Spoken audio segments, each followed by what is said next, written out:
সাধন আমি না জানি ভালো মতে, সাধ্য সাধন শ্রেষ্ঠ জানাও আমাকে। তো মহাপ্রভু মধ্বাচার্যজির শিষ্যকে জিজ্ঞাসা করলেন, সাধ্য সাধন আমি না জানি ভালো মতে, সাধ্য সাধন শ্রেষ্ঠ জানাও আমাকে।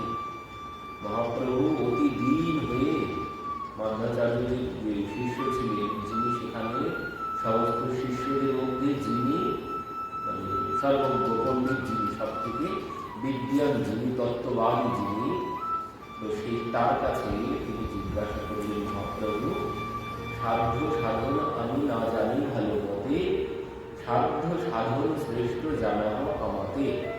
বললেন, সাধ্য সাধন আমি তো ভালো জানি না, তো তুমি আমাকে সাধ্য সাধন, কি সাধ্য আর সেই সাধ্য লাভের জন্য সাধন কি করতে হবে তুমি আমাকে বুঝিয়ে বলো।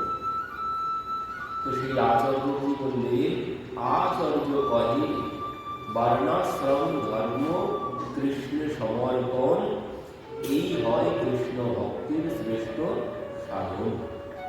কি বললেন, আচার্য কহে বর্ণাশ্রম ধর্ম, বর্ণাশ্রম ধর্ম কৃষ্ণের সমর্পণ, এই হয় কৃষ্ণ ভক্তির শ্রেষ্ঠ সাধন। পঞ্চবিধ মুক্তি পাইয়া বৈকুণ্ঠে গমন, সাধ্য শ্রেষ্ঠ হয় এই শাস্ত্র নিরূপণ। বললেন, শ্রেষ্ঠ সাধন কি, সাধ্য কি? বলে শ্রেষ্ঠ সাধ্য। আচার্য কহে বর্ণাশ্রম ধর্ম কৃষ্ণের সমর্পণ, এই হয় কৃষ্ণ ভক্তির শ্রেষ্ঠ সাধন। এই হচ্ছে সাধন, মানে বর্ণাশ্রম ধর্ম, এটি হচ্ছে সাধন। আর সাধ্য কি বললে, সাধ্য হচ্ছে পঞ্চবিধ মুক্তি পাইয়া বৈকুণ্ঠে গমন, সাধ্য শ্রেষ্ঠ হয় এই শাস্ত্র নিরূপণ। সাধ্য আর সাধন মানে সাধনা, কোনো কিছু পাওয়ার জন্য যে চেষ্টা, কোনো বিষয় পাওয়ার জন্য আমি যে চেষ্টা করব, সেই চেষ্টাটাকে কি বলে, সেটি হচ্ছে সাধন, সেটি সাধনা। সাধ্য বিষয় মানে যেটি পাওয়ার জন্য আমি পরিশ্রম করছি, সেটি হচ্ছে সাধ্য।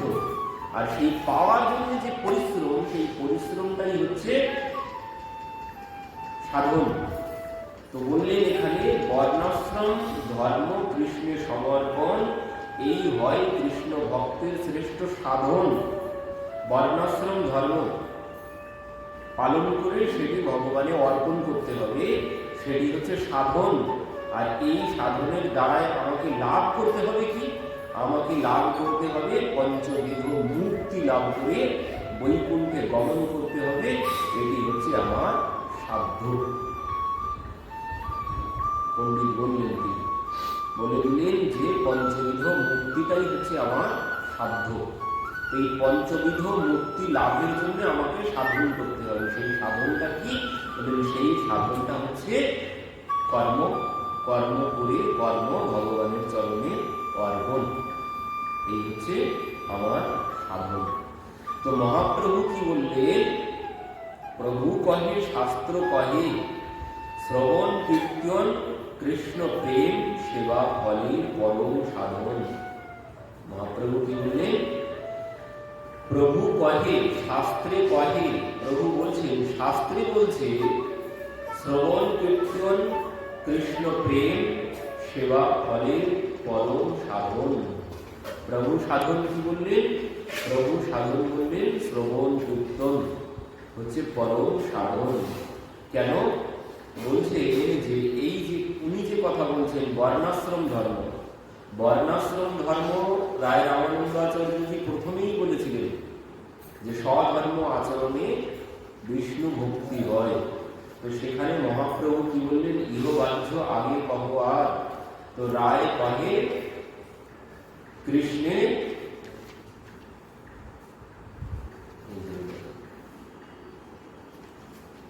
প্রভু কহে বড় শ্লোক সাধ্যের নির্ণয়, রায় কহে স্বধর্ম আচরণে বিষ্ণু ভক্তি হয়।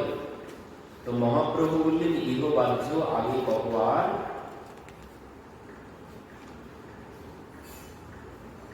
রায় কহে কৃষ্ণে কর্মার্পণ সাধ্য সার।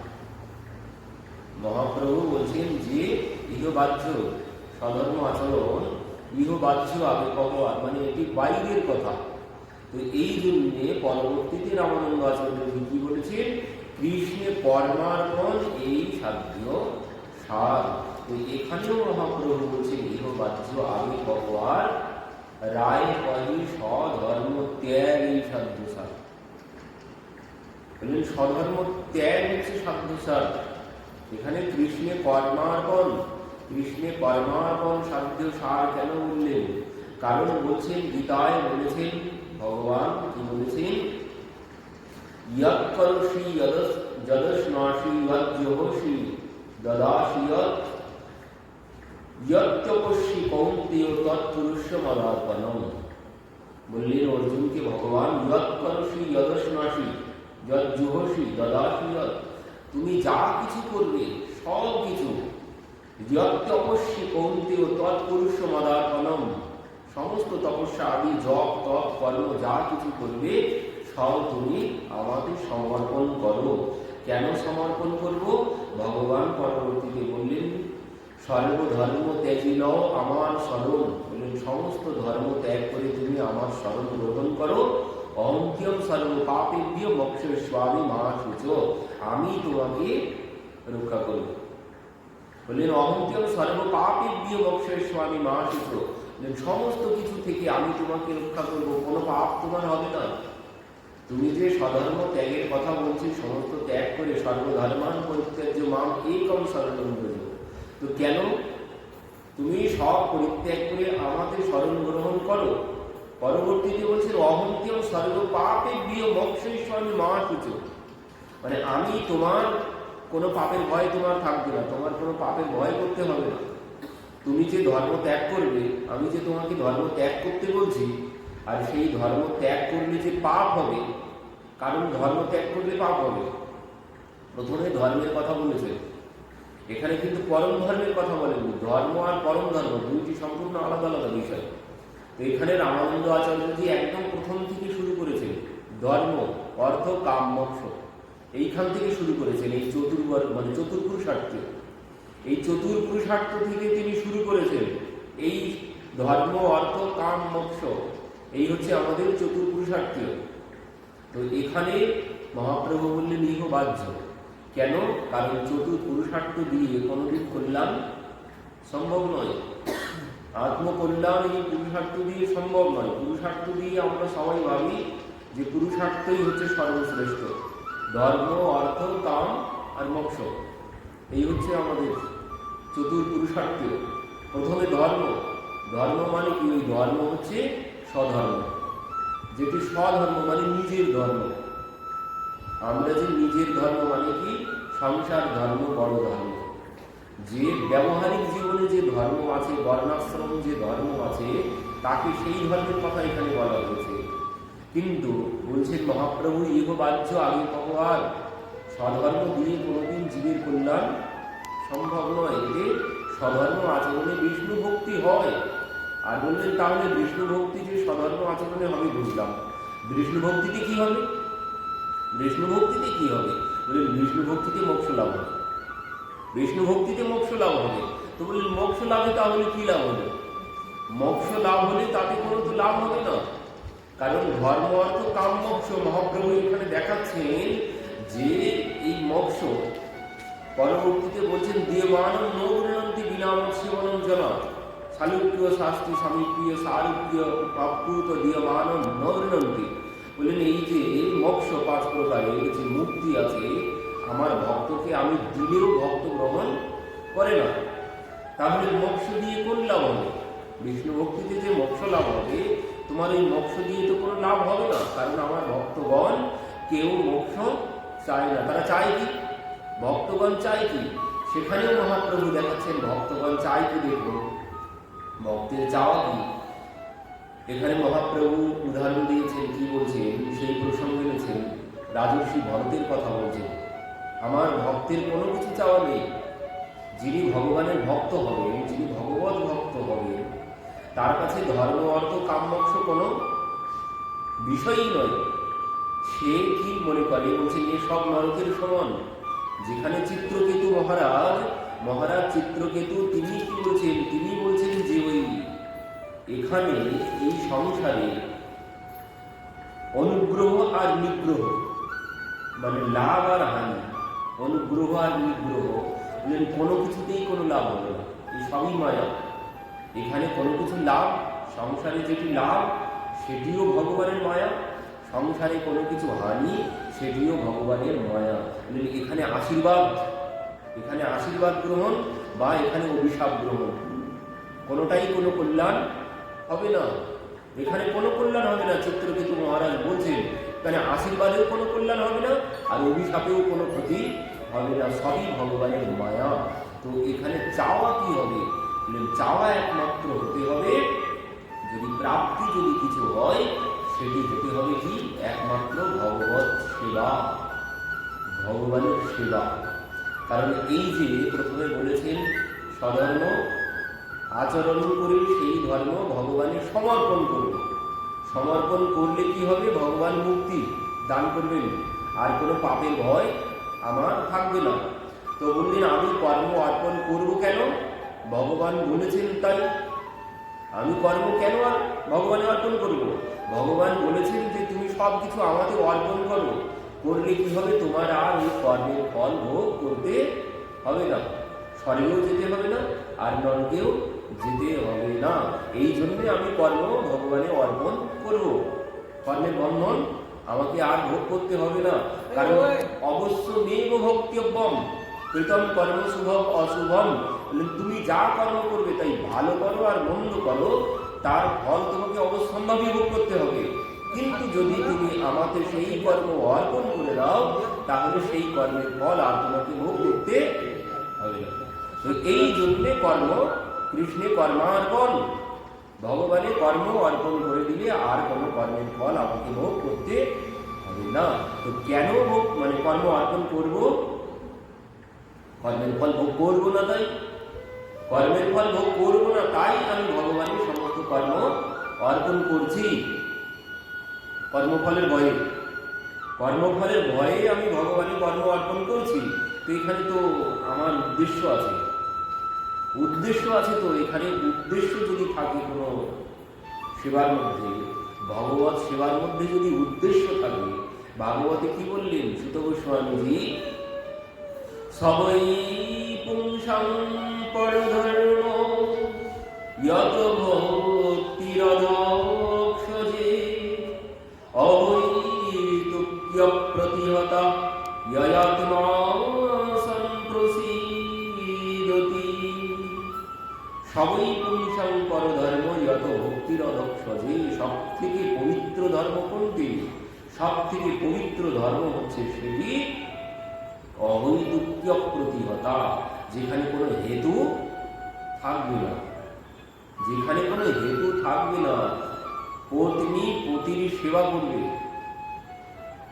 পতির সেবা পত্নী করবে, এটি তার কর্তব্য, তার ধর্ম।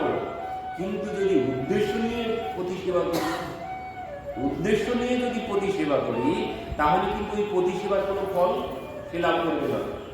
পতি সেবা করলে বলছেন পত্নীর অন্য কোনো ধর্ম নেই, একটা মাত্র ধর্ম, সেটি হচ্ছে পতির সেবা। পত্নী যদি পতির সেবা করে, তার আর কোনো কিছু করতে হবে না, কোনো ভগবত সেবা লাগবে না, তারা সে ওই পতির সেবা। নাস্তি স্ত্রীনাম প্রথম যোগ্য, মানে স্ত্রী জাতির অন্য কোনো ধর্ম নেই, শুধুমাত্র ধর্ম একটি পতি সেবা করে। সেই ধর্মের দ্বারা সে সব পাবে, সে যা চাইবে। তার প্রমাণ আমরা কোথায় দেখেছি, তার প্রমাণ হচ্ছে ওই যে ত্রিনাথ ভগবান এসে পুত্র হয়ে গেলেন, ব্রহ্মা বিষ্ণু মহেশ্বর এসে পুত্র হয়ে গেলেন না তার কাছে। তো পতির সেবার দ্বারা সবকিছু সম্ভব, তার কোনো ভগবত সেবা লাগবে না। কিন্তু যদি এই উদ্দেশ্য নিয়ে আমি পতির সেবা করি, তাহলে কিন্তু কোনো কিছু হবে না। আমি যদি কোনো উদ্দেশ্য নিয়ে পতির সেবা করি, তার কিন্তু কোনো ফল পাওয়া যাবে না। এই যে পরবর্তীতে এখানে মহাপ্রভু বলেছিলেন, মহাপ্রভু যে কথা বলছেন, শ্রবণ কীর্তন একমাত্র সাধ্য সাধন। শ্রবণ কীর্তন প্রহ্লাদ মহারাজ বলেছেন সে কথা, মহাপ্রভু বলছেন যে প্রহ্লাদ মহারাজ বলেছেন যে কথা, ভক্তির কথা, শ্রবণম কীর্তনম বিষ্ণু স্মরণম পাদ সেবনম অর্চনম বন্দনম দাস্য সখ্য আত্মনিবেদনম। তো এই যে নবদা ভক্তির কথা প্রহ্লাদ মহারাজ বলেছে, তো সেখানে কি বলছে, এই যে শ্রবণ কীর্তন মহাপ্রভু সাধ্য সাহা বলছে এখানে, ভক্তির চেত নবলক্ষণা ইতি পুংসার কৃত বিষ্ণু, ভক্তির চেত নবলক্ষণা ক্রিয়তে ভগবত্যন্মন্যে ধীতমোত্তমম। বলছেন কি, ইতি পুংসার কৃত বিষ্ণু, আমি যে শ্রবণম কীর্তনম বিষ্ণু স্মরণম পাদ সেবনম অর্চনম বন্দনম দাস্য সখ্য আত্মনিবেদনম, এই 9টি ভক্তি অঙ্গ যাজন করব, 9টি ভক্তি অঙ্গ যাজন করব। করে কি করতে হবে, আমি যে শ্রবণ করছি এই শ্রবণ কখন শ্রেষ্ঠ হবে, এই শ্রবণ কখন শ্রেষ্ঠ হবে, আমার ভালো লাগে তাই শ্রবণ করছি, না এই কথা শ্রবণ করলে কি হবে, আমার মঙ্গল হবে। এই কথা যে ভগবানের কথা আমরা শ্রবণ করতে বসেছি, সেই কথা শ্রবণ করে কি হবে, উদ্দেশ্য আছে তো, একটি তো উদ্দেশ্য আছে। এই উদ্দেশ্যের জন্য আমি কথা শ্রবণ করছি, এই কথা শ্রবণ করলে আমার এই হবে সেই হবে ওই হবে, আমার আস্তে আস্তে সংসার বন্ধন দূর হবে, নানান রকম উদ্দেশ্য নিয়েই তো কথা শ্রবণ করি, বা নিজে ভালো লাগবে, মনে শান্তি পাবো, নানান উদ্দেশ্য আছে। তার ভগবান ভাগবতেই উদ্দেশ্যের কথা বলছেন, যে ভাগবত যে উদ্দেশ্যের কথা বলছেন, এই কথা শ্রবণ করলে কি হবে, সেই গোপীগণ বললেন তব কথামৃতম তপ্ত জীবনম, জীবনের সমস্ত তাপ দূর হয়ে যাবে, কথা শ্রবণের উদ্দেশ্য এগুলো। তো বললেন প্রহ্লাদ মহারাজ, এই উদ্দেশ্য নিয়ে যদি কথা শ্রবণ করতে বসি, এই উদ্দেশ্য নিয়ে যদি আমি কথা শ্রবণ করতে বসি, তাহলে কিন্তু সেই শ্রবণের কোনো লাভ হবে না। এটাই হচ্ছে আসল কথা। আমি যদি এখানে কোনো উদ্দেশ্য নিয়ে, ওই যে তাপত্রায় বিনাশায়, গোপীগণ বলছেন তোমার সমস্ত এই কথামৃতম তব কথামৃতম তপ্ত জীবনম, জীবনের সমস্ত তাপ চলে যাবে এই কথামৃত শ্রবণ করলে। তো আমি যদি সেই তাপ দূর করার জন্য এখানে শ্রবণ করতে বসি, তাপ দূর করার জন্য যদি আমি শ্রবণ করতে বসি, তাহলে কিন্তু সেই শ্রবণে কোনো মঙ্গল হবে না, সেই শ্রবণে কোনো মঙ্গল হবে না। শ্রবণ কীর্তনের স্মরণে এই যে নবদা ভক্তির কথা বলেছেন প্রহ্লাদ মহারাজ, বললেন এর মঙ্গল কখন হবে, শ্রবণ কীর্তন স্মরণে যা কিছু করব তার কল্যাণ কখন হবে, তার কল্যাণ তখন হবে ইতি পুংসার পিতা বিষ্ণু ভক্তির চেত নবলক্ষণা ক্রিয়তে ভগবত্যদ্যা, বললেন যা কিছু করব ভগবানের সুখের জন্য শ্রবণ করতে বসেছি, ভগবানের সুখের জন্য কীর্তন করতে বসেছি, তখন কিন্তু এর লাভ হবে ভগবানের সুখের জন্য। কৃষ্ণ সুখৈক তাৎপর্যময়ী সেবা, যা কিছু সেবা করছি, শ্রবণ করছি, এটিও সেবা, আমি কীর্তন করছি, এটিও সেবা। তো কখন, যখন ভগবানের সুখের নিমিত্ত করব, তখনই লাভ হবে। আমি আমার তাপ দূর করার জন্য যদি এখানে বসি, আমার দুঃখ দূর করার জন্য, আমার অর্থ আসবে তার জন্য এই চিন্তা ভাবনা নিয়ে যদি বসি, তাতে কিন্তু কোনো কল্যাণ হবে না, কোনো কল্যাণ হবে না। তাতে শ্রবণেও কোনো কল্যাণ হবে না, কীর্তনেও কোনো কল্যাণ হবে না, নবদা ভক্তির কোনো কিছুতে কোনো কল্যাণ হবে না যদি কোনো উদ্দেশ্য থাকে। উদ্দেশ্য থাকলে কোনো কিছুতে কোনো কল্যাণ হবে না। এই জন্য বলেন অহৈতুক্য প্রতিহতা, কোনো হেতু থাকবে না। আমি যে ভক্তি অঙ্গ যাজন করব, কোনো হেতু যেন না থাকে। যদি হেতু থাকে তাহলে কোনো ফল তাতে হবে না। তো এখানে বললেন আমি যে কর্ম অর্পণ করব ভগবানের চরণে, কিসের জন্য? ভগবান বলেছেন তুমি যদি আমাকে কর্ম অর্পণ করো, তাহলে তোমার কর্মের ফল আর ভোগ করতে হবে না। তাহলে উদ্দেশ্য আছে, হেতু আছে। তো আমি কর্ম ত্যাগ করতে বসেছি কি জন্যে? কর্ম ভগবানে অর্পণ করছি কি জন্যে? কর্মের ফল ভোগ করবো না, তাই হেতু আছে। তো এটি শুদ্ধ ভক্তির কোনো লক্ষণ নয়। তো এই জন্য মহাপ্রভু বললেন ইহ বাহ্য আগে কহ, আর এতে কোনো ফল হবে না। কর্ম অর্পণ করে কোনো লাভ হবে না যদি তোমার উদ্দেশ্য থাকে। তো মহাপ্রভু বলছেন যে দেখো, এই সমস্ত কিছু দিয়ে মোক্ষ দিয়েও কোনো লাভ হবে না, কারণ চতুর্পুরুষার্থ তার শেষে মোক্ষ। বলে মোক্ষ ভক্তগণকে দিলেও আমার ভক্তগণ গ্রহণ করেন না, কপিল ভগবান বলছেন। তো মোক্ষ মহাপ্রভু এখানে বলছেন যে দেখো, আমার ভক্তগণ যিনি প্রকৃত ভক্ত হবেন তিনি কোনোদিন এই মোক্ষ চাইবেন না। ভক্ত কোনোদিন মোক্ষ চান না। তো এখানে মহাপ্রভু দেখাচ্ছেন প্রসঙ্গ, ভক্তের চাওয়া কি হবে। বলেন ভক্তের চাওয়া ওই পুরুষার্থ তো নয়, ধর্ম অর্থ কাম মোক্ষ এর কোনোটাই ভক্তের চাওয়া নয়। তো আমরা সেই ভরতজি মহারাজ তিনিও বললেন, অর্থ না ধর্ম না কাম রুচি গতি না চাহু নির্বাণ, জনম জনম রাম পদ রতি এহ বরদান না আন।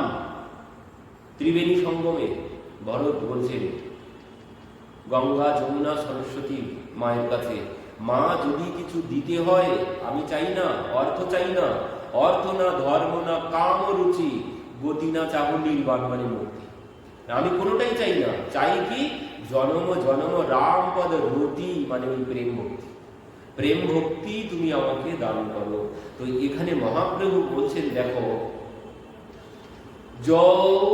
দুস্ত্যজান স্মৃতি সুত স্বজনার্থ দ্বারা প্রার্থম শ্রিয়ং সুরবর সদয়াবলোকম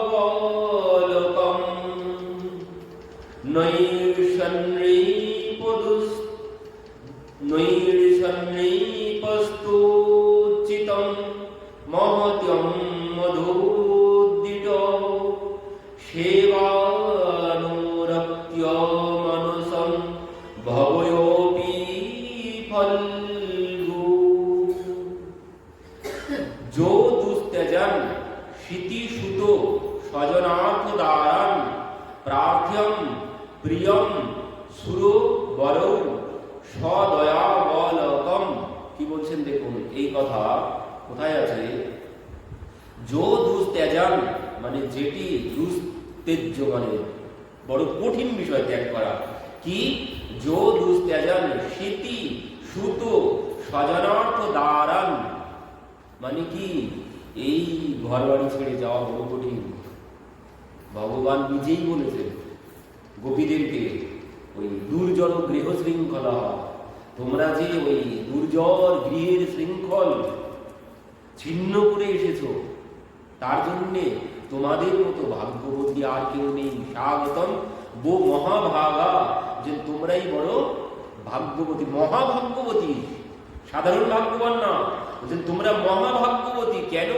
তোমরা সেই সংসারের কঠিন বন্ধন ছিন্ন করে আমার কাছে এসেছো। বলছেন এই সংসারের বন্ধন ছিন্ন করা বড় কঠিন, সংসারের বন্ধন ছিন্ন করা যায় না। বলছেন একটা ঘর বাড়ির মোহ ত্যাগ করা যায় না, একটা বাড়ির মোহ ত্যাগ করা যায় না। আর সেখানে কি হয়েছে? সেখানে সমস্ত পৃথিবীর যিনি রাজা, সমস্ত পৃথিবীর যিনি রাজা রাজর্ষি ভরত, তিনি সেই রাজ সিংহাসন ত্যাগ করেছেন। যেখানে একটা ঘর বাড়ির মোহ ত্যাগ করা যায় না, নিজের একটা ঘরের মোহ ত্যাগ করা যায় না, আর যিনি রাজা সমস্ত রাজত্বের মোহ ত্যাগ করেছেন। আর কি বলছেন? তার থেকেও রাজত্ব, তারপরে কি বলছেন? পত্নী পুত্র কন্যা মোহ ত্যাগ করা বড় কঠিন। বলছেন কি?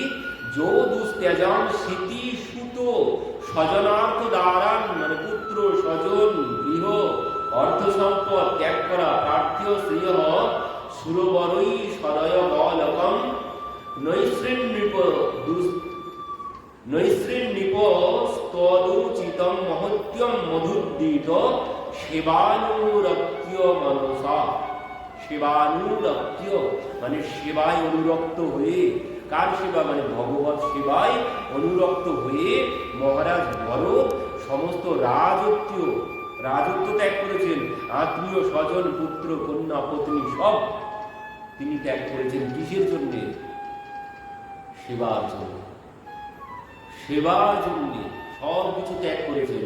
আমরা যে ধর্ম অর্থ কাম মোক্ষের কথা বলছি, সেখানে ধর্ম দিয়ে কোনো লাভ তো হবেই না, অর্থ এই যে ত্যাগ করেছেন।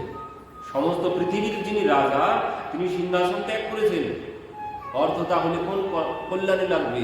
রাজর্ষি ভরত, এই ভরতের কথা, এখানে রাজর্ষি ভরত আর রাম অবতারের যে ভরত, রামের ভাই যে ভরত, সে বলছেন, সে কি বলছে? অর্থ না ধর্ম না কামরুচি গতি না চাহু নির্বাণ। রাজর্ষি ভরত সব কিছু ত্যাগ করেছেন, আর রামের ভাই ভরত তিনি বলছেন কি? চতুর্পুরুষার্থের ধর্ম অর্থ কাম মোক্ষ। তো রাজর্ষি ভরত বলছেন অর্থ না ধর্ম না, যে আমি অর্থও চাই না ধর্মও চাই না। তো চতুর্পুরুষার্থে কি হয়? প্রথমে ধর্ম অর্থ কাম মোক্ষ। এখানে রাজর্ষি ভরত বলছেন, রামের ভাই ভরত তিনি বলছেন অর্থ না ধর্ম না, ইনি আগে অর্থ বসিয়েছেন। যেখানে ধর্ম অর্থ কাম মোক্ষ, ইনি সেখানে অর্থ না ধর্ম না কাম রুচি গতি না চাও নির্বাণ বসিয়েছেন। তো প্রথমে অর্থ বসিয়েছেন, বললেন অর্থ দিয়ে তো কোনো কল্যাণই হবে না, অর্থই যত অনর্থের মূল। এই জন্য আমি অর্থকে আগে বসাতে চাই, ধর্ম আগে বসাতে চাই না, ধর্ম আমি আগে বাদ দিতে চাই না, আমি আগে অর্থ বাদ দিতে চাই। অর্থই যত অনর্থের মূল, এই অর্থের জন্যই আজ রাম বনবাসী হয়েছে। তো এই জন্য আমি অর্থ আগে পরিত্যাগ করতে চাই। তো এখানে এই জন্য বলছেন যে দেখো, ওই ধর্ম অর্থ কাম মোক্ষ কোনোটাই আমার ভক্ত চান না। যিনি ভগবত ভক্ত তিনি কোনো কিছুই চান না, তিনি চান কি? একমাত্র ভগবানের সেবা। সেবার জন্যে তিনি সব কিছু ছেড়ে দিয়েছেন, ভগবত সেবার জন্যে। তো একমাত্র লক্ষ্য কি? একমাত্র লক্ষ্য হচ্ছে সেবা। সেবার মধ্যেই সুখ আছে, অন্য কোনো কিছুতে, ভগবত সেবার মধ্যেই একমাত্র সুখ নিহিত আছে, অন্য কিছুতে কোনো সুখ হবে না। ধর্ম অর্থ কাম মোক্ষ দিয়ে কোনো কিছুই লাভ হবে না। তো তার জন্য বললেন সেবা। তো বললেন এবার সেবা কখন হবে? ভগবত সেবা কখন করব? এবার ভগবত সেবা করতে গেলে আগে চাই প্রেম। প্রেম ছাড়া সেবা হবে? প্রেম ছাড়া কোনোদিন সেবা হবে না। পত্নীর যদি পতির প্রতি প্রেম না থাকে, সেই পত্নী প্রতি সেবা করবে? করবে না। তো আমার যখন ভগবত চরণে প্রেম আসবে, তখনই আমি সেবা করব, তখনই আমি সেবা করব। তো তার জন্যই মহাপ্রভু কি বললেন? যে ওই যে প্রেম, ভগবত চরণে যখন প্রেম আসবে তুমি তখনই সেবা করতে পারবে। রাজর্ষি ভরত তিনি ভগবত সেবার জন্য সবকিছু ত্যাগ করেছেন, সেবার জন্য। তো এই সেবা আমি কখন করব? আমি কখন এই সেবা করব? মানে আমি তখন সেবা করব যখন ভগবত চরণে আমার প্রেম হবে, তখনই তো আমি সেবা করব। কারোর প্রতি কারো যদি প্রেম থাকে তখনই সে তার জন্য সেবা করবে, তার জন্য পরিশ্রম করবে, তার জন্য কষ্ট করবে, তার জন্য ত্যাগ করবে।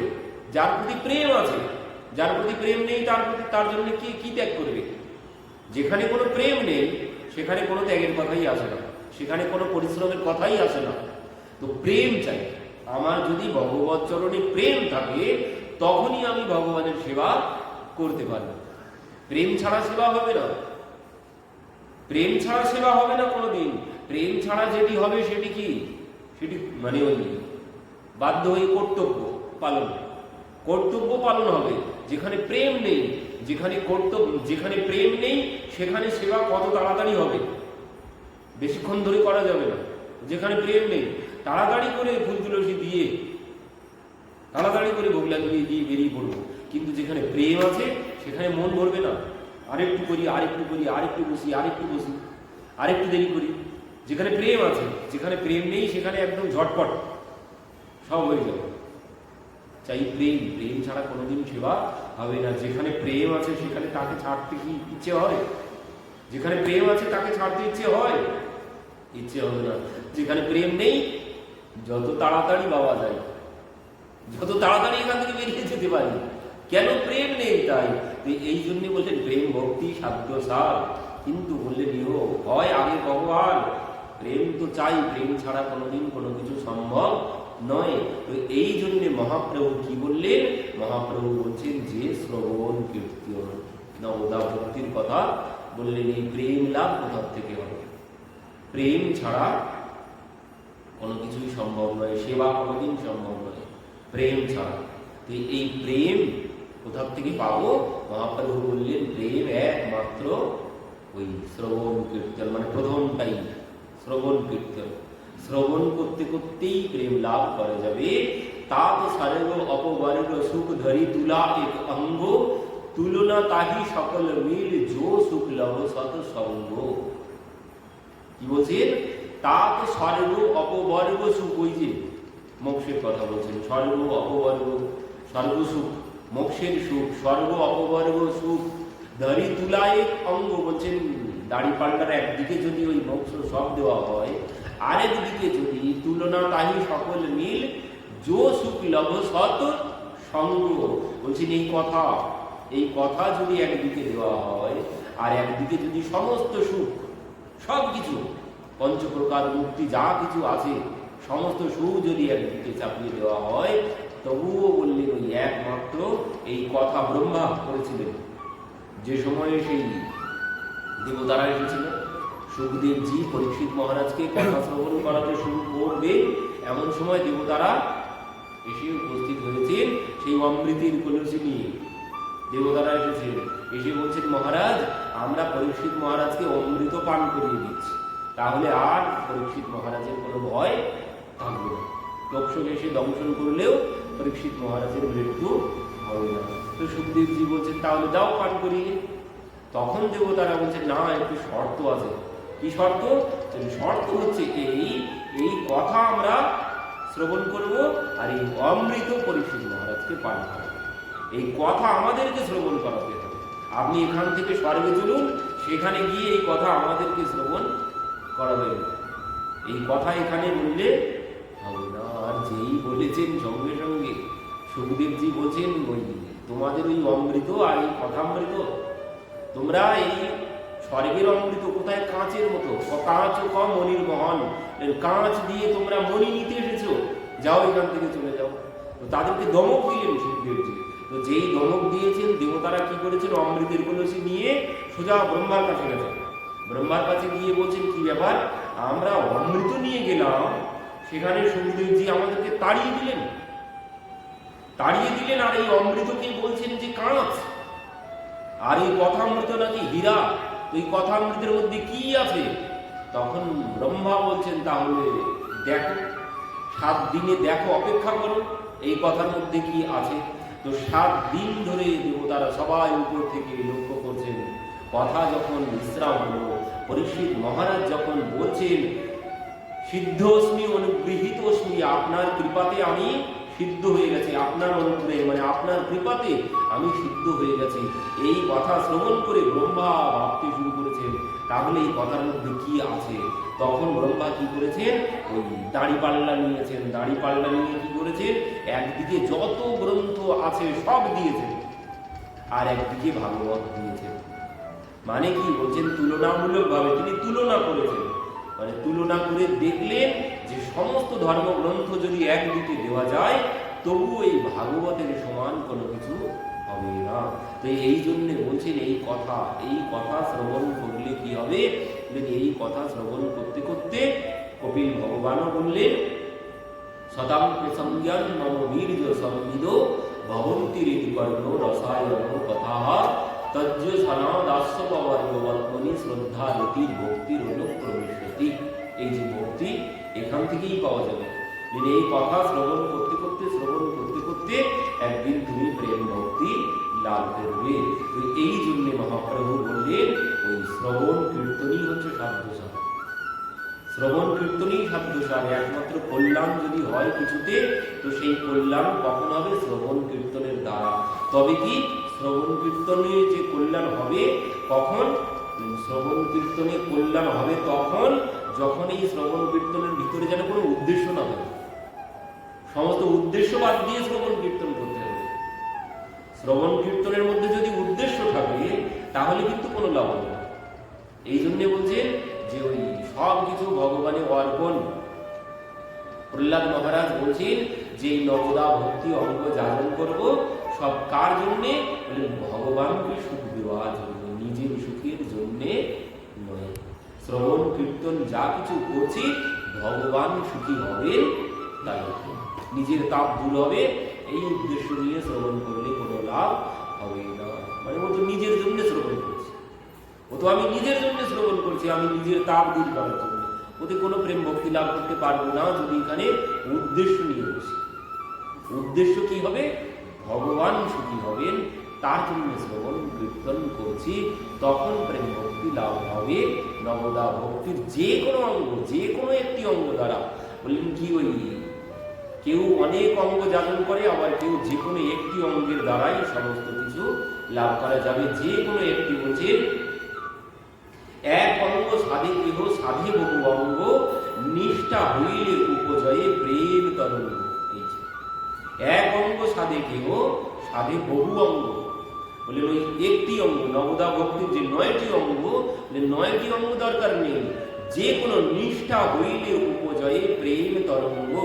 যে কোনো একটি অঙ্গে যদি তোমার শ্রদ্ধা নিষ্ঠা জন্মে, তাহলে তাতেই তুমি প্রেম লাভ করতে পারবে। যে কোনো একটা অঙ্গে, 9টি দরকার নেই, শুধু শ্রবণের দ্বারাই কল্যাণ হয়ে যাবে, তাতেই আমি প্রেম ভক্তি লাভ করে যাব। কিন্তু ওই শ্রবণ কি জন্যে করছি? ভগবান প্রসন্ন হবেন, তার জন্য শ্রবণ করছি, এই উদ্দেশ্য চাই, অন্য উদ্দেশ্য নয়। নিজের জন্য কোনো উদ্দেশ্য থাকলে হবে না। তো এইভাবে যখন শ্রবণ করবো তাতেই কল্যাণ হবে। তো মহাপ্রভু কি বলছেন? এই তো বৈষ্ণবের নহে সাধ্য সাধন, সেই দুই স্থাপতিনি সাধ্য সাধন।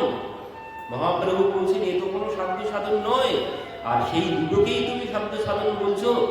শুনি তত্ত্ব আচার্যের হইল অন্তরে লজ্জিত, প্রভু বৈষ্ণবতা দেখি হইল বিস্মিত। এবার সেই মাধবাচার্যজির শিষ্য তিনি বিস্মিত হয়ে গেছেন। আচার্য কহে তুমি যেই কহ সেই সত্য হয়, সর্ব শাস্ত্রে বৈষ্ণবের সুনিশ্চয়। তথাপি মধ্যাচার্য যে করিয়ে নিবন্ধ, সেই আচরিয়ে সবে সম্প্রদায় সম্বন্ধ। প্রভু কহে কর্মী জ্ঞানী দুই ভক্তিহীন, তোমার সম্প্রদায় দেখি সেই দুই চিন। কি বলছেন? আচার্য কহে শুনি তত্ত্বা আচার্যের অন্তরে লজ্জিত, প্রভু বৈষ্ণবতা দেখি হইল বিস্মিত। প্রভুর কথা শ্রবণ করে তিনি বিস্মিত হয়ে গেছেন। আচার্য কহে তুমি যেই কহ সেই সত্য হয়, সর্বশাস্ত্রে বৈষ্ণবের এই সুনিশ্চয়। বলেন এটাই হচ্ছে একমাত্র কর্তব্য, তুমি যা বললে। তথাপি মধ্যাচার্য যে করিয়াছে নিবন্ধ, সেই আচরিয়ে সবে সম্প্রদায় সম্বন্ধ। মধ্যাচার্যজি যে কথা বলে গেছেন সেই কথা নিয়েই আমরা চলছি, কিন্তু আপনি যেটি বলছেন এটাই ঠিক। তো কি বলছেন? সেই আচরিয়ে সবে সম্প্রদায় সম্বন্ধ, সেটাই আমরা আচরণ করছি আমাদের সম্প্রদায়ের মধ্যে, তিনি যা বলে গেছেন। তো প্রভু কহে কর্মী জ্ঞানী দুই ভক্তিহীন, তোমার সম্প্রদায় দেখি সেই দুই চিহ্ন। বলছেন কর্মী আর জ্ঞানী, কর্মী আর জ্ঞানী কোনোদিন ভগবান লাভ করতে পারে না। কারণ জ্ঞান কাণ্ড কর্মকাণ্ড কেবলই বিষের ভাণ্ড। জ্ঞানী আর কর্মকাণ্ড আর জ্ঞানের দ্বারা কোনোদিন প্রেম ভক্তি লাভ করা যাবে না। কর্মকাণ্ড ওনারা যে বললেন কর্ম করে ভগবানের সমর্পণ, কর্মের দ্বারা কোনোদিন ভক্তি লাভ করা, প্রেম মুক্তি লাভ করা যাবে না। আর জ্ঞানের দ্বারাও কোনোদিন প্রেম মুক্তি লাভ হবে না, কারণ জ্ঞান বেশি হয়ে গেলে অহংকার চলে আসে। জ্ঞানী ব্যক্তি অহংকারী হয়ে যায়, জ্ঞানী ব্যক্তি নিরস হয়ে যায়। এই জন্যই উদ্ধবকে তিনি বৃন্দাবনে পাঠিয়েছিলেন। উদ্ধব মহান জ্ঞানী, তার কাছে প্রেম ভক্তির কোনো, সে বোঝেই না প্রেম ভক্তির কোনো কিছু। উদ্ধব গিয়ে উল্টো জ্ঞান দিচ্ছে ভগবানকে, বলছে তুমি কাঁদছো কেন, তুমি কাঁদছো কেন? ভগবান বলছেন আমি যে বলেছি যে আমার জন্য কাঁদবে আমি তার জন্য কাঁদবো, যে যথামাত্রা পথে হবে।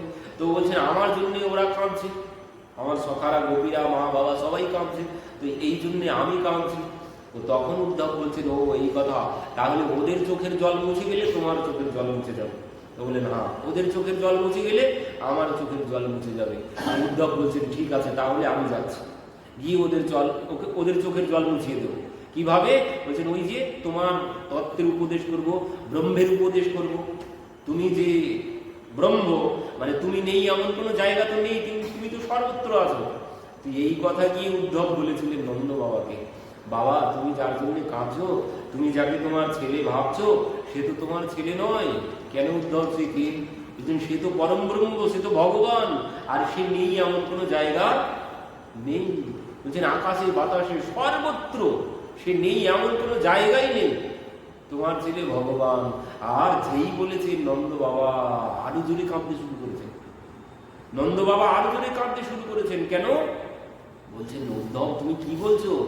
আমার গোপাল ভগবান আমি তো কোনোদিন ভেবেই দেখিনি। আমার গোপাল ভগবান আমি কোনোদিন বুঝতে পারিনি সে ভগবান ছিল আমার ছেলে, আমার গোপাল তাহলে ভগবান ছিল। এবার তো আরো বেশি করে কান্না শুরু হয়ে গেছে। কেন? বুঝলি, যদি কোনো বিষয় হারিয়ে যাওয়ার পরে তার মূল্য বুঝতে পারি, কষ্ট বেশি হবে না? যদি হারিয়ে গেছে যেটি, সেটিকে হালকা করে ধরতে হবে। যা গেছে সেটিকে হালকা করে ধরতে হবে, তাহলে দুঃখ কম হবে। কিন্তু যেটা হারিয়ে গেছে, যখন ছিল তখন গুরুত্ব দিইনি, হারিয়ে যাওয়ার পরে যদি বুঝি হায় হায় যা হারিয়েছি সেটা যেমন তেমন বিষয় ছিল না। অর্জুন তখন বুঝতে পেরেছে ভগবান যখন চলে গেছে, ভগবান যখন চলে গেছে সদাম গমন করেছেন, তখন অর্জুন এসে বুঝতে পেরেছেন। এতদিন বুঝতে পারেননি যে তিনি ভগবান। এতদিন সখা ভেবেছে, এতদিন সখা ভেবেছে, সম্বন্ধী ভেবেছে, এতদিন বুঝতে পারেনি ভগবান। কিন্তু যেই ভগবান চলে গেছে, ধর্মরাজ জিজ্ঞাসা করছেন কৃষ্ণ ভালো আছে? আর যেই বলেছেন কৃষ্ণ ভালো আছে, সঙ্গে সঙ্গে দাদার চরণে পড়ে হাউকাউ করে কাঁদতে শুরু করেছেন। দাদা সে আমাদেরকে ঠকিয়েছে, হরিনা বন্ধু রূপী নহ। বলছেন সে আমাদের সাথে বন্ধু হয়ে থেকে আমাদেরকে ঠকিয়েছে। সে বন্ধু না, সে স্বয়ং ভগবান ছিল। এতদিন কাঁদেনি ভগবানের জন্য অর্জুন, এবার কাঁদতে শুরু করেছে। কেন? এবার জানতে পেরেছে সে ভগবান ছিল। তো নন্দ বাবা এবার যখন জানতে পারলেন যে তিনি ভগবান ছিলেন, উদ্ধব সান্ত্বনা দেওয়ার জন্য বলেছিল, কিন্তু উল্টো হয়ে গেছে। উল্টো হয়ে গেছে। কেউ যদি দুঃখে কাঁদে তখন আমরা সান্ত্বনা দিই যাতে কান্না কম হয়, কিন্তু উদ্ধব সান্ত্বনা এমন সান্ত্বনা দিয়েছে, দুঃখ তো আরো বেড়ে গেছে। সেই একজন কি হয়েছে, মানে তার পিতা মরে যাওয়ার সময় কিছু পাথর দিয়ে গেছে, বাবা এগুলো গুছিয়ে রাখবি, এক সময় কাজে লাগবে। তো একদিন সেগুলো, ওই বাবা মারা গেছে অনেকদিন হয়ে গেছে, তো একদিন মনে পড়েছে বাবা যাওয়ার সময় আমাকে কিছু পাথর দিয়ে গিয়েছিল, দেখি তো। তো এবার ওই বার করেছে পুটলিটা, বার করে দেখছে, দেখছে কতগুলো পাথর। কি পাথর দিয়ে কি হবে? সবার বাবা কত কিছু দিয়ে যায়, অর্থ সম্পদ দিয়ে যায়, আর আমার বাবা আমাকে এই কয়টা পাথর দিয়ে গেল আর বলে গেল এই কাজে লাগবে। কি কাজে লাগবে? তো কি করেছে, এই পাশেই, বাড়ির পাশে ছিল নদী, বসে বসে নদীতে সব ফেলে দিচ্ছে। এবার কি করেছে, একজন সেখান থেকে যাচ্ছিল, তার চোখে লেগেছে। সে এসে বলছে এই বাবা তুই কি ফেললি এখানে ছুঁড়ে? বলছে আর বলবেন না, কয়েকটা পাথর। কই দেখি পাথর আর আছে? তখন ওই পুটলির ভিতর থেকে আর একটা, বলছে না আর একটাই আছে। তখন তিনি দেখে বলছেন হায় হায় বাবা তুই কি করেছিস? কেন? বলছেন এই তুই যেগুলোকে পাথর বলে ফেলে দিয়েছিস, এগুলো তো একটাও পাথর ছিল না, এগুলো সব বহু মূল্যবান হীরা ছিল। এবার হায়ুতার বেশি হবে না? এবার আরো কষ্ট হচ্ছে, মানে এবার কষ্ট হচ্ছে, হায় হায় হায় আমি বুঝতে পারিনি, আমি সব ফেলে দিয়েছি। তো এই হয়েছে অবস্থা উদ্ধবের। উদ্ধব সান্ত্বনা দেওয়ার জন্য বলেছিল, কিন্তু নন্দ বাবার দুঃখ আরো বেড়ে গেছে। তো এই যে জ্ঞানী, জ্ঞানী ব্যক্তি থাকে নিরস, জ্ঞানী ব্যক্তি নিরস হয়, এর কাছে রসকস থাকে না। তো উদ্ধবের জ্ঞান তো এবার আস্তে আস্তে বৃন্দাবনে যখন গেছে, সমস্ত জ্ঞান সব হারিয়ে গেছে। বৃন্দাবনে গিয়ে যখন ওই জ্ঞান সব শূন্য হলো, উদ্ধব কোথায় কি বলতে হবে সেই জ্ঞানও আর নেই উদ্ধব।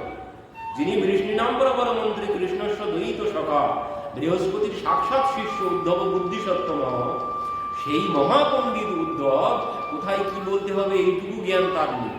সান্ত্বনা দিতে গিয়ে আরো দুঃখ বাড়িয়ে দিয়েছেন। পণ্ডিতের কোথায় লক্ষণ এখানে? তো উদ্ধব যখন সেখানে গিয়ে গোপীদের কাছে গেছেন, তার তো আর কোনো জ্ঞান নেই, সব জ্ঞান মাথার থেকে বেরিয়ে গেছে, কোথায় কি বলতে হবে আর কোনো কিছু বুঝতে পারছে না। ওই গোপীদের কাছে গিয়ে ওই একই কথা বলেছে, সে নেই এমন তো কোনো জায়গায় নেই, তার জন্য কাঁদছো কেন? তোমরা ব্রহ্মের সাধনা করো। তো বলছেন উদ্ধব তোমার ওই ব্রহ্মের সাধনা দিয়ে কোনো লাভ হবে না। কেন? যার পিপাসায় মুখটা ফেটে যাচ্ছে জলের জন্যে, তাকে যদি তুমি এসে ওই জলের গল্প শোনাও, কোনো লাভ হবে? যার পিপাসায় জল মানে বুক ফেটে যাচ্ছে জলের জন্যে, তুমি তার কাছে এসে জল কোথায় নেই, জল সর্বত্র আছে, জলের গল্প যদি শোনাও, তার কোনো লাভ হবে? তার চাই জল। তো এই জন্যে গোপীরা বলছেন, দেখো উদ্ধব, শান্তান সামমান সামি আমার ধন আট রাম উদ্যভাবে সাম হিসো কাম হ্যায়। বলছেন আমাদের অষ্টপ্রভা তাকেই চাই, তোমার ওই তার জ্ঞান আমাদের দরকার নেই, ওই জ্ঞান তুমি আমাদেরকে দিতে এসো না। তো সেই উদ্ধব অজ্ঞান এই কথা শ্রবণ করে উদ্ধব যেখানে বলেছিল এই যাবো আর এই আসবো, 6 মাস কেটে গেল। আসার সময় উদ্ধব সেই গোপীদের চরণে পড়ে বলছেন, বন্দে নন্দ ব্রজস্ত্রণম পাদ রেণুম মভীক্ষণ। বলছেন আমি ওই গোপীদের চরণ ধুলির এক কণাকে বন্দনা করি। গোপীদের চরণ ধুলির বন্দনা করারও শক্তি আমার নেই। তো এই ভক্তি লাভ করে গেছে উদ্ধব। কেন? সমস্ত জ্ঞান যখন হারিয়ে গেছে, উদ্ধব বৃন্দাবনে গিয়ে সমস্ত জ্ঞান বিসর্জন দিয়ে দিয়েছে। প্রথমে জ্ঞান চলে গেল অর্ধেকটা। কোথায় গিয়েছিল? যখন জিজ্ঞাসা করেছিল সখাদের কাছে যে নন্দ বাবার গৃহ কোথায়, তো সখারা বলছে এই যে জলের ধারা বইছে, এই জলের ধারা বরাবর চলে যাও, যেখানে এই জলের ধারা শেষ হবে সেখানেই নন্দ বাবার গৃহ। উদ্ধব বলছেন সে কি কথা, তাই কোনোদিন হয়? কারো গৃহ থেকে জলের ধারা বইতে পারে? জলের ধারা ঝর্ণা থেকে, পাহাড়ের ঝর্ণা থেকে প্রবাহিত হয়, কারো গৃহ থেকে প্রবাহিত হয়? বললেন এ কোনো পাহাড়ের ঝর্ণা নয়, এ তুমি যাও, গেলেই বুঝতে পারবে। তো পরবর্তীতে যখন উদ্ধব জানতে পারলেন এ গোপীদের নন্দ বাবার মা যশোদার চোখের জলের ধারা এইভাবে বইছে, এই কথা শ্রবণ করে উদ্ধবের সমস্ত জ্ঞান সব হারিয়ে গেছে। উদ্ধব কোথায় কি বলতে হয় এইটুকু জ্ঞান তার মধ্যে নেই, কোথায় কি বলতে হয় এইটুকু জ্ঞান তার মধ্যে নেই। তো এই জন্যে যখন জ্ঞান তিনি সম্পূর্ণরূপে হারিয়ে ফেলেছেন, তখনই প্রেম ভক্তি লাভ করেছেন। তো এই জন্য বলছেন জ্ঞান কাণ্ড কর্মকাণ্ড কেবল বিশেষ কাণ্ড। কর্মকাণ্ড দিয়ে কোনো লাভ হবে না, জ্ঞানের দ্বারাও কোনো লাভ হবে না। লাভ একমাত্র যদি কিছুতে হয় সেটি হচ্ছে প্রেম ভক্তি। তো সেই প্রেম ভক্তি কিসে হবে? প্রেম ভক্তি একমাত্র শ্রবণম কীর্তনম বিষ্ণু স্মরণম, শ্রবণের দ্বারাই হবে। সুখদেবজিও বলেছেন তস্মাৎ ভারত সর্বাত্মা ভগবান ঈশ্বর হরি শ্রোতব্য কীর্তিতব্য। এই শ্রবণ প্রথমেই বলে দিলেন শ্রোতব্য কীর্তিতব্য, শ্রবণ কীর্তন আর স্মরণ, এতেই জীবের কল্যাণ হবে। কারণ এই শ্রবণ কীর্তন স্মরণের দ্বারাই প্রেম ভক্তি লাভ হবে। তো মহাপ্রভু বলছেন, প্রভু কহে তোমার সম্প্রদায় দেখি সেই দুই চিহ্ন, মানে তোমাদের সম্প্রদায়ে ওই জ্ঞানের প্রভাবই দেখতে পাচ্ছি আর এই কর্মের প্রভাবই দেখতে পাচ্ছি, কিন্তু সবে এক গুণ দেখি তোমার সম্প্রদায়ে সত্য বিগ্রহ করি ঈশ্বর করহ নিশ্চয়। কিন্তু তোমাদের মধ্যে একটি গুণ আছে। গুণটি কি? সেটি হচ্ছে তোমরা যে বিগ্রহ সেবা করেছ, ওই যে মাধ্যাচার্যজি স্বপ্নে যে গোপাল পেয়েছিলেন সেই গোপাল এরা কোনদিন বিগ্রহ পাবেন না। এটাই হচ্ছে এনাদের সব থেকে বড় গুণ। মাধ্যাচার্যজির শিষ্যগণ এই গোপালকে একদম স্বয়ং জ্ঞানে গোপালের সেবা করেন, আর এই হচ্ছে সেবার একমাত্র কর্তব্য। যা কিছু সেবা করব যদি ওই স্বয়ং জ্ঞানে সেবা করতে পারি তাহলে সেবা লাভ হবে, আর যদি বিগ্রহ রূপে সেবা করি তাহলে কোনো কল্যাণ হবে না। এই জন্য কবিদাস বলেছিলেন, পাথর পুজে হরি মিলে তো মেয়ে পুজো পাহাড়। পাথর পূজা করে যদি ভগবান পাওয়া যেত তাহলে আমি পাহাড়ের পূজা করতাম। পাথর পূজা করে যদি ভগবান পাওয়া যেত তাহলে আমি পাহাড়ের পূজা করতাম। তো এখানে কি বলছেন? এই পাথর পূজা করে ভগবান পাওয়া যাবে না। কেন? মানে এর অর্থ কি? এর অর্থ হচ্ছে ওই বিগ্রহ, পাথরের বিগ্রহ যদি ভাবি বা ধাতুর বিগ্রহ যদি ভাবি, এই বিগ্রহ ভেবে যদি পূজা করি, ও পূজা করে কোনো লাভ হবে না। পূজা করতে হবে স্বয়ং জ্ঞানে, আর এই গুণটাই মাধ্যাচার্যজির শিষ্যগণের মধ্যে ছিল। এই একটি গুণের জন্য মহাপ্রভু এই মাধ্যাচার্যজিকে এই সম্প্রদায়ের মধ্যে, আমাদের চতুর সম্প্রদায়ের মধ্যে তিনি স্বীকৃতি দিয়েছেন। কেন? তারা গোপালের সেবা করছে স্বয়ং জ্ঞানে। সেবা এভাবেই করতে হবে, স্বয়ং জ্ঞানে সেবা করতে হবে। যদি বিগ্রহ রূপে সেবা করি, ও সেবার কোনো, ও সারা জীবন ধরে সেবা করে গেলেও কোনো লাভ হবে না। যদি আমি স্বয়ং ভাবে সেবা করতে পারি, তাহলে সঙ্গে সঙ্গে একদিনে ভগবানকে পাওয়া যাবে, একদিন সেবা করে ভগবানকে পাওয়া যাবে। আর সারা জীবন যদি আমি বিগ্রহ রূপে সেবা করে যাই, ও কোনোদিন ও সেবা করে কোনো লাভ হবে না। কর্মাবাই একদিনে ভগবান পেয়ে গেলেন, একদিনে। বাবা বলে গেল, মা ভগবানের ভোগ লাগিয়ে তারপর ভোজন করবে। তো সে কি করেছে? নিজে নিজে খিচুড়ি রন্ধন করেছেন, করে ভোগ লাগিয়েছেন, দরজা বন্ধ করে বাইরে এসেছেন, এসে বসে আছে। কিছুক্ষণ পর দরজা খুলে দেখছেন থালায় তো খিচুড়ি সেভাবেই আছে। কি ব্যাপার, খাবে না? বাবা না এলে কি খাবে না? বাবার হাতে না হলে খাবে না তুমি? আজ আমার হাতেই খেতে হবে। আর যদি বাবার হাতে খাবো এই আশা করে বসে থাকো, সারাদিন কিন্তু খাওয়া হবে না। বাবা কখন আসবে তার কোনো ঠিক ঠিকানা নেই। কিন্তু বাবা বলে গেছে, তোমাকে খেতে না দিয়ে আমি খেতে পারবো না, তো তুমি তাড়াতাড়ি খেয়ে নাও বলে দরজা বন্ধ করে দিয়ে পুনরায় বাইরে এসেছেন। কিছুক্ষণ পর দরজা খুলেছেন, খুলে দেখছেন কই সেইভাবেই তো থালা পড়ে আছে, সেইভাবেই থালা পড়ে আছে। আমরা কি করি? ও বিগ্রহ সামনে দিতে হয় তাই দিই, কিন্তু ইনি কি ভেবেছেন? আমি যেভাবে খাই ভগবান ওভাবেই খান, ইনি ভেবেই নিয়েছে। তো এই জন্য পরবর্তীতে বলছেন, ও বুঝতে পেরেছি, বাবা গান গায়, গান গাইতে হবে। আমি তো গান গাইতে পারি না, গান না গাইলে খাবে না, কারণ ভোগ লাগিয়ে ভোজনারতির গান গান। তো ইনি কি করেছেন? দরজা বন্ধ করেছেন, করে এবার গান গাইতে শুরু করেছেন। কি গাইছেন? আহা, थाली भर के लाए रो खिचड़ो, ऊपर घी की बाट की, जीमो मारा सामधनी, जीमा वे बेटी जाट की। थाली भर के लाए रो खिचड़ो, ऊपर घी की बाट की, जीमो मारा